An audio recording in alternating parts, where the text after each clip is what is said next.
Hi guys, and welcome to the 200th episode of Semajical Reviews, where your mission, should you choose to accept it, is to hear my thoughts on the first six Mission Impossible films. From, the ones released between 1996 and 2021, is it? Or 2023? And so we start from the very beginning of this film franchise. So that means the first film up for review will be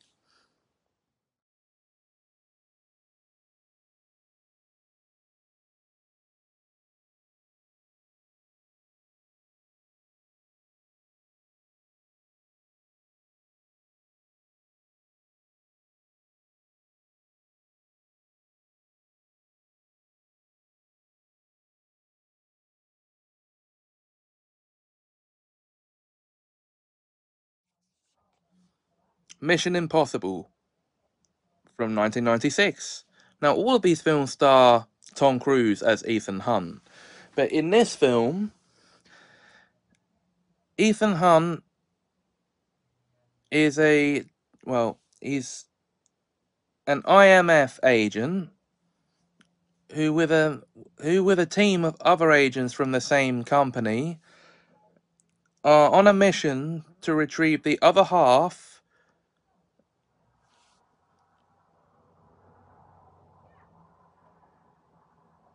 of a knock list that's been stolen from them.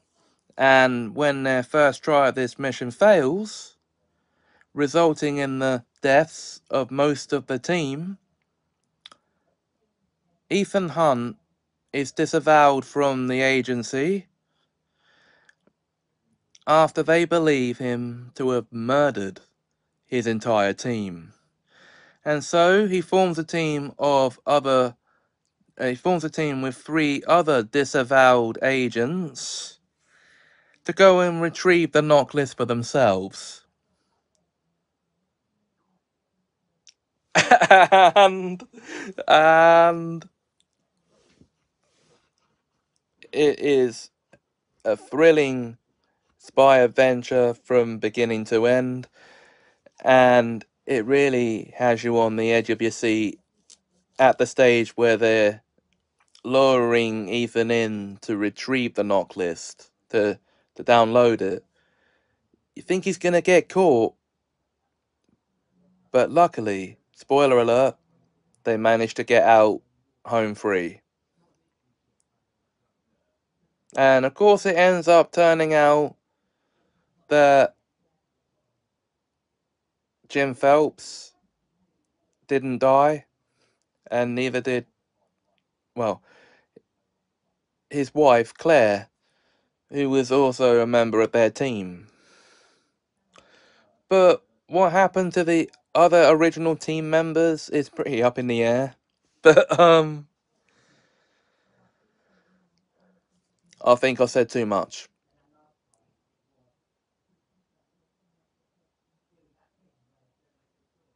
So, guys, that is it for the review of Mission Impossible 1. So, all I have to invite you to do now, well, on to Mission Impossible 2.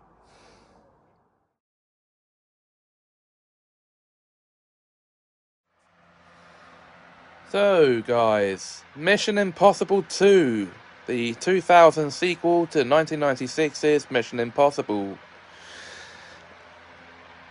Okay, guess I should, for the second time this video, issue a spoiler warning if I haven't already. It'd be the first time. For those who haven't managed to see the film yet. Although I'd imagine many of you have. So, on with the synopsis. This particular mission sends Ethan Hunt and a team of two other agents, or a team of two others, to Seville on a mission to eradicate the Chimera virus before it spreads. And how they go about this? Well, in one of these elaborate ways, which involves Ethan breaking into the facility and basically destroying every vial of it in there. But he's under strict instructions to bring a living sample of the virus back. Well, spoiler alert for those who haven't seen the film yet. He destroys every living sample except one inside one of his companions. The female companion in question is actually a carrier of the virus. And yes, during the mission briefing, we do see pictures of the last person to be infected by the virus and how it makes him look after 27 hours and after 31 and then 34 hours of contracting the virus. And let me tell you guys, now, it sort of really hits home while you're watching the film in many ways. It's a fictional virus, and I just had the question while watching the film, why are the IMF charged with this task? Shouldn't it be something for the World Health Organization to worry about? I mean, just...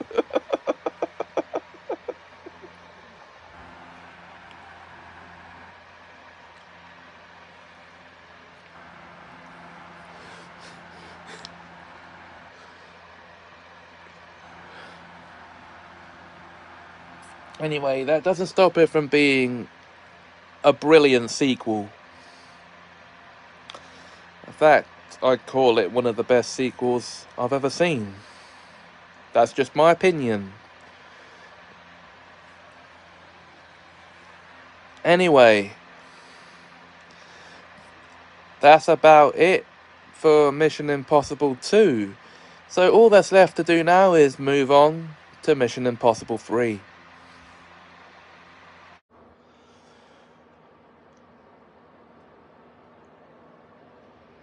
Previously on this episode of Semajical Reviews, I reviewed the first 2 Mission Impossible films. So we're going to continue that now as we get into the second leg of this review. And this leg of the review kicks off with, of course,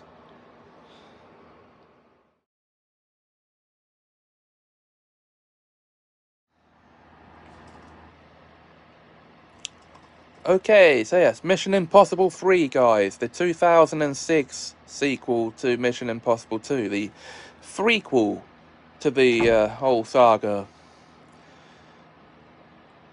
So, this mission, first of all, it begins with Ian Hunt, who is retired from the IMF, being called back into active duty. Pardon me. And the mission actually sends him to 3 different places. So, but he's actually engaged to nurse Julia Mead. And the actual mission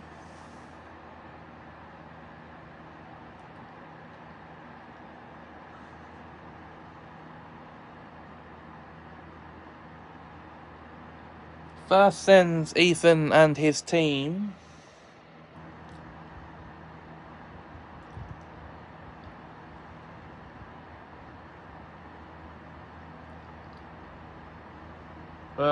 Declan Gormley, Zhen Li, and old partner Luther Stickle to Berlin to rescue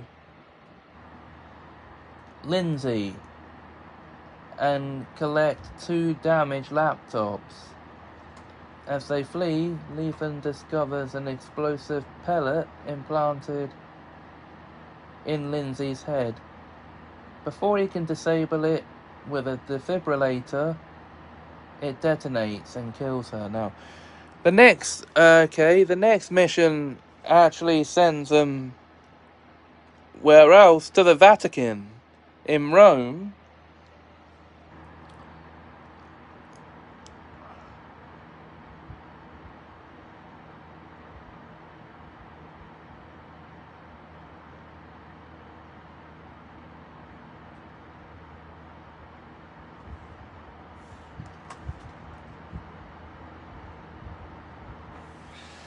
To capture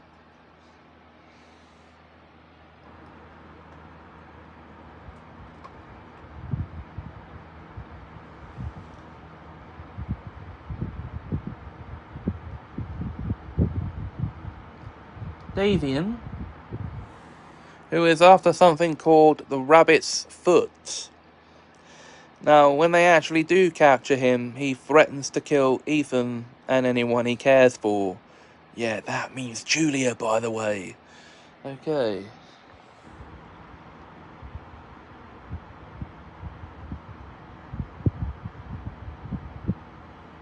And that eventually then leads to Julia being kidnapped by Davian. And ends up with Ethan having to travel to Shanghai to rescue her. Now, so much goes on in this film that it's actually quite hard to keep up with everything.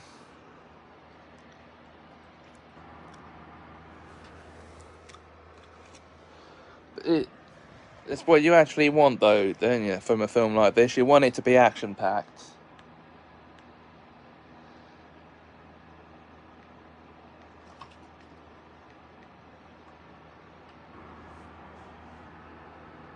So, guys, that is the basic plot of Mission Impossible 3.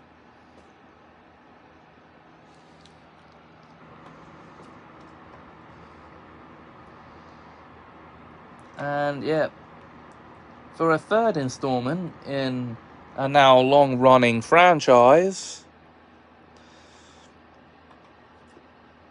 this is, I've got to say, one of the best third installments to a franchise I've ever seen. So...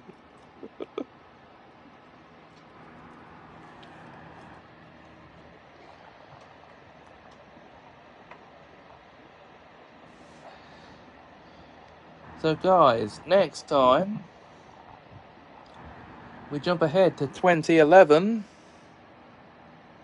Well, later in this episode actually, because the next film we'll be moving on to is Mission Impossible Ghost Protocol. I'll see you for that review.